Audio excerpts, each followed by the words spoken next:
Hi అండి, అందరూ ఎలా ఉన్నారు? బాగున్నారా? ఇదేం పప్పు అనుకుంటున్నారు? మీకు ఇష్టం కదా, నాకు కూడా చాలా చాలా ఇష్టం, ఎంతో ఇష్టం. మామిడికాయ పప్పు, టమాటో పప్పు, తర్వాత నాకు ఇష్టమైంది పాలకూర పప్పే. చాలా మంది పిల్లలకి, పెద్దవాళ్ళకి పాలకూర పప్పు అంటే చాలా ఇష్టంగా ఉంటుంది.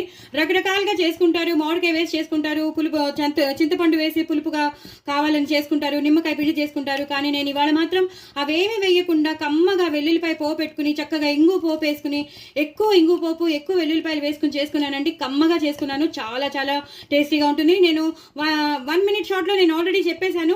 సో ఇప్పుడు కూడా మళ్ళీ మీకు చెప్తున్నాను, చాలా టేస్టీ అనేది.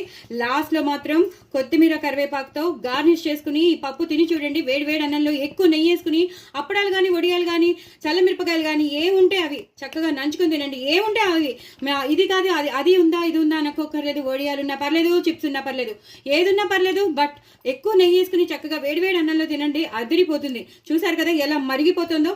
చాలా చాలా టేస్టీ అయిన పాలకూర పప్పు అండి. అస్సలు వదిలిపెట్టరు, పిల్లలందరికీ ఇష్టపడతారు. సో ఇప్పుడు వచ్చే హాలిడేస్ కాబట్టి కడుపు నిండా పెట్టేయండి, మళ్ళీ మళ్ళీ అడగరు. చక్కగా అప్పడాలు వేసి ఇచ్చేయండి, వాళ్ళే తినేస్తారు, టీవీ చూస్తూ తినేస్తారు. సో మీకు అసలు ప్రాబ్లమే ఉండదు. కానీ చాలా చాలా చాలా చాలా టేస్టీ అయిన పాలకూర పప్పు. సో డూ ట్రై ఇట్ అండి. నా కామెంట్ బాక్స్ లో పెట్టండి. అందరూ నలుగురు ఇంకో నలుగురు షేర్ చేయండి, నా ఛానల్ ని ప్రమోట్ చేయండి. బట్ వెరీ వెరీ టేస్టీ పాలకూర పప్పు. నా ఛానల్ మాత్రం సబ్స్క్రైబ్ చేసుకోవడం అస్సలు అస్సలు అస్సలు మర్చిపోవద్దు. బాయ్ అండి.